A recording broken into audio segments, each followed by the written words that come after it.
के खुद प्रधान जी ने कहा कि मुझे अब भय लग रहा है, अभी हमारे ऊपर अटैक हुआ, अभी असुद्दीन ओवैसी के ऊपर बता रहे हैं अटैक हुआ। अगर माफिया तो ठोक दिए गए हैं तो इनके ऊपर अटैक कैसे हो जा रहा है? इस बार ब्राह्मण एक होके उन लोगों को वोट से जवाब देने का काम करेगा। और सबसे ज्यादा परेशान है सांड से। एक हवाई चप्पल पहनने वाला एरोप्लेन में बैठेगा, एरोप्लेन भेज दिया, ट्रेन भेज दिया, शिक्षा सब बेकार करे दे रहे हैं। जब बच्चे पढ़ नहीं पाएंगे तो बेरोजगारी तो रहेगी। कि बच्चे स्कूल बंद है, कोरोना है, ये सब बीमारियां हैं जो अभी तक जो बीमारी फैली थी उसमें समाजवादी पार्टी ने बाहर निकल के हर व्यक्ति की मदद की थी। ठीक है, इनके जो मुख्यमंत्री जी हैं इन्होंने ये बोला है 10 मार्च के बाद में गर्मी शांत कर देंगे। तो ये कौन है? ये तो डाकू नहीं डकैत हैं। अगर ये लोग मुख्यमंत्री पद हो पर इतना गर्व महसूस करना चाहिए तो जनता करने लायक रहेंगे ही नहीं, गर्मी शांत करने लायक ही नहीं रहे। हम इन लोगों को जड़ से उखाड़ के फेंकेंगे। नमस्कार, एक बार फिर से स्वागत है आपका डी भारत न्यूज चैनल में। हमारी चुनावी यात्रा आज पहुंच चुकी है विधानसभा 198 में। यहाँ पे एक समाजवादी पार्टी के कुछ हमें कार्यकर्ता नजर आ रहे हैं।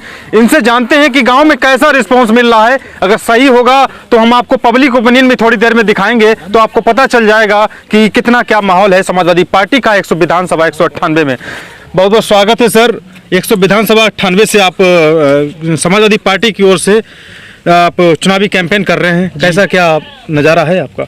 आप तो इस गांव में आए हुए हैं और आप यहाँ की जनता से पूछ लीजिएगा कि यहाँ का क्या माहौल है और यहाँ क्या मुद्दे लेके चल रहे हैं अपनी विधानसभा 198 से? मुद्दे हमारे ये है कि जो हम लोगों ने पुरानी पेंशन थी उनको बहाल करने का काम करेगी समाजवादी पार्टी। ठीक है, पेंशन सर, आप पेंशन की बात कर रहे हैं। पेंशन तो भाजपा सरकार भी दे रही है। कहाँ दे रही है? सब खत्म कर दिए हैं उन्होंने। अब इस समय सबसे पहले किसान जो परेशान है उनकी व्यवस्था की जाएगी। घर तक फसलें नहीं पहुँच रही है, लोग यहाँ के बहुत त्राही में है इस समय। और यहाँ का विकास देख लीजिएगा आप, क्या किया है इन्होंने। हमारे विधायक जी ने जो काम किया है वो आपको यहाँ की जनता बताएगी। 5 साल में विधायक जी आपके थे जी, क्या पहुँचा गांव तक? अभी तक बहुत कुछ आया है, आप यहाँ की जनता से पता कीजिएगा। ठीक है जी सर, आप बताइए।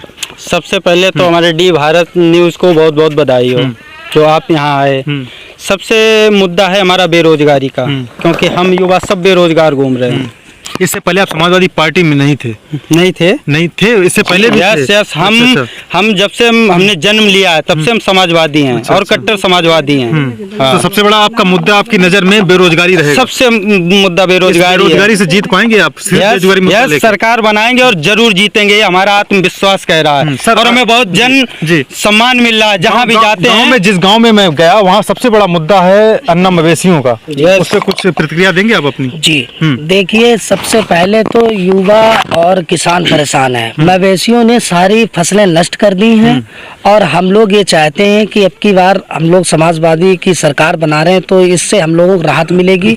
और बेरोजगारी इतनी है कि कोई भी किसान या युवा सारे लोग परेशान हैं, पेट पालना मुश्किल है। हमारे साथ कुछ महिलाएं भी हैं, उनसे हम थोड़ी वार्ता करेंगे कि जी बताइए मैडम। बहुत बहुत स्वागत है मैडम। आप लोगों का बहुत बहुत धन्यवाद। क्या मुद्दे लेकर गांव-गांव तक जा रही हैं आप? हम अपना मुद्दा लेके आए हैं कि हम लोग समाजवादी पार्टी की सरकार बनाएंगे। ठीक है, और जो जनमानस हर जगह इस पार्टी से इतना परेशान है कि बच्चा देखिए, बच्चे स्कूल बंद है, कोरोना है, ये सब बीमारियां हैं जो अभी तक जो बीमारी फैली थी उसमें समाजवादी पार्टी ने बाहर निकल के हर व्यक्ति की मदद की थी। ठीक है, 5 साल हो गई हैं, किसी भाजपा ने किसी जो बाहर लोग मजदूर पड़े थे वहां से उन्होंने कह दिया कोरोना है, लॉकडाउन है, जाइए अपने घर, कोई व्यवस्था नहीं की। आधा जनमानस कितना परेशान हुआ है, वो यहाँ तक निकल के आया, पैदल आया, आधा मरा भूखने, तब कोई व्यवस्था नहीं की। आज 3 महीने से राशन दे रहे हैं वोट लेने के लिए। भाजपा वाले कह रहे हैं मैं राशन दे रहा हूँ, मैं पैसा दे रहा हूँ, ये 3 महीने के लिए केवल सरकार बनाने के लिए। इससे 5 साल पहले कहाँ गई थी सरकार? अखिलेश यादव जी के जो काम है उनको जनता तक पहुंचा रहे हैं और माननीय अखिलेश यादव ने जो उत्तर प्रदेश में काम किए सभी के नज़र में है। और मेन मुद्दा हम लोगों का ये रहेगा बेरोजगारी का। जो आजकल नया युवा के जो पीढ़ी के लोग हैं वो बेरोजगार हैं और किसान परेशान हैं। आलू का दाम इतना सस्ता चल रहा है कि लोग फेंकने के लिए तैयार हैं। और अभी इतनी ज्यादा अभद्र भाषा का इस्तेमाल करते हैं बीजेपी के लोग। वो कहते हैं वोट आप किसको भी दो, जीत तो हम ही लेंगे, क्योंकि शासन प्रशासन आप लोगों को तो वो लोग तो गुंडा बोलते हैं, ये गुंडा ही होने लगेगी अब तो गुंडा। इनके जो मुख्यमंत्री जी हैं इन्होंने ये बोला है 10 मार्च के बाद में गर्मी शांत कर देंगे तो ये कौन है? ये तो डाकू नहीं, डकैत हैं। अगर ये लोग मुख्यमंत्री पद हो पर इतना गर्व महसूस करना चाहिए तो इस जनता करने लायक रहेंगे ही नहीं, गर्मी शांत करने लायक ही नहीं रहे। हम इन लोगों को जड़ से उखाड़ के फेंकेंगे। समाजवादी पार्टी बच्चे के मन में बसे अखिलेश भैया यादव को मुख्यमंत्री बनाना। बच्चा बोल रहा है मुझे समाजवादी पार्टी बनानी है, अखिलेश भैया को मुख्यमंत्री बनाना है। फेंक देंगे हैं। तो एक चीज बताओ, अभी ये कह रहे थे कि हमें खुद डर लग रहा है। भारत में प्रधान जी ने कहा कि मुझे अब भय लग रहा है, अभी हमारे ऊपर अटैक हुआ। अभी असुद्दीन ओवैसी के ऊपर बता रहे हैं अटैक हुआ। अगर माफिया तो ठोक दिए गए हैं तो उनके ऊपर अटैक कैसे हो जा रहा है, आप बताइए। और वो ही नहीं बल्कि अगर ठोक दिए हैं तो मुझे बताया जाए। It's 16:22.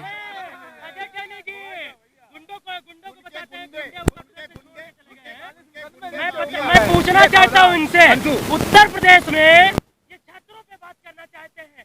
इलाहाबाद में हमारे प्रदेश के छात्रों को घर से निकाल करके लाठियों से मारा है।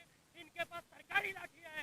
हम समाजवादी लोग, किसान, नौजवान तय कर चुका है कि इस बार इनकलाबी दौर से, समाजवादी वोट से इन पुलिस की लाठियों को अंदर करवा देंगे और बाबा जी की जमानत न जब्त करवा देंगे। हम सबसे पहले यही कहेंगे उन धोखेबाज लोगों को जिन्होंने ब्राह्मण के ऊपर जो राजनीति करी है, जिन्होंने कम से कम 300 ज्यादा लोगों को मारने का काम किया है। मैं 1 साल में या 5 वर्ष में पूरे सबसे ज्यादा जो है उनको ब्राह्मण का ही उन्होंने अत्याचार, ब्राह्मणों के कब्जे किए, ब्राह्मणों की हत्याएं की।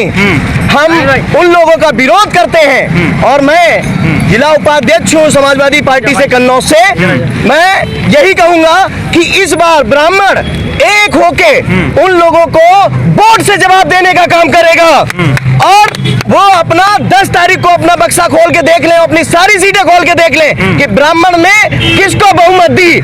ये मैं खुले चैलेंज के साथ कहता हूँ कि ब्राह्मण इस बार वोट से चोट करेगा। समाजवादी पार्टी ये थे हमारे साथ समाजवादी पार्टी के कुछ कार्यकर्ता जो हमें मिल गए थे त्रिपुरा विधानसभा में, बता रहे थे कि इन मुद्दों को लेकर वो चुनाव जा रहे हैं, गांव-गांव में जा पूछो गली गली।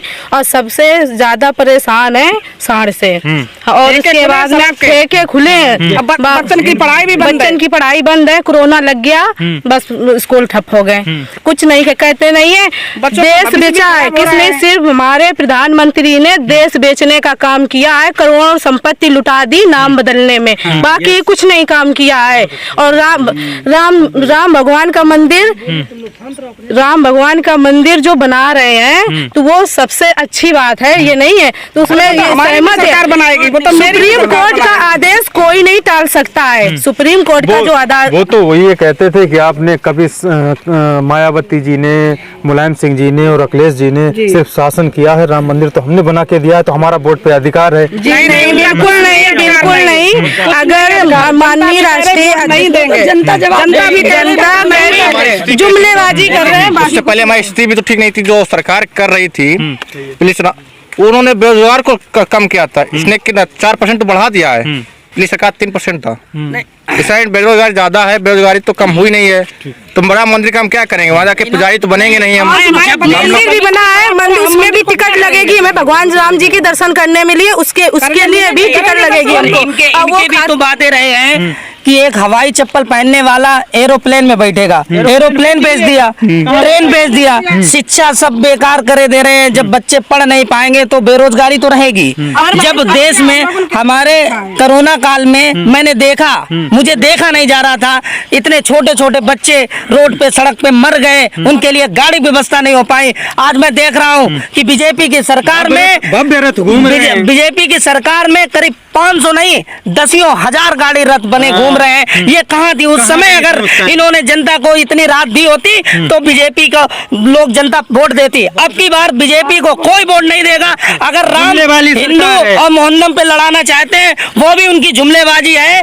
और इसलिए क्योंकि जब 22 महीने में हमारे माननीय राष्ट्रीय अध्यक्ष जी ने लखनऊ एक्सप्रेस बनवा दिया तो सुप्रीम कोर्ट का आर्डर था, आदेश भी था, तो क्या इन्होंने 1 साल में हमारे भी अभी हमको 22 में मुख्यमंत्री अखिलेश यादव जी बैठेंगे, उनको सत्ता सत्ता पक्ष जब हमारे आएंगे तो 1 साल के अंदर ही मंदिर बनवा के दिखाएंगे, कोई भी टिकट नहीं लगेगी। भैया एक हमें शेयर करना है। तो ये थे हमारे साथ कुछ समाजवादी पार्टी के कार्यकर्ता जो अपने मुद्दे बता रहे थे, ज्वलंत मुद्दे बता रहे थे, जमीन से जुड़े हुए जो काम किए हैं अखिलेश यादव ने और जो भाजपा ने किए उनके पारदर्शिता ला रहे थे। तो चलिए अगले नेता के पास चलते हैं, अगली विधानसभा में। तब तक अपना ख्याल रखें, सुरक्षित रहें। जय हिंद।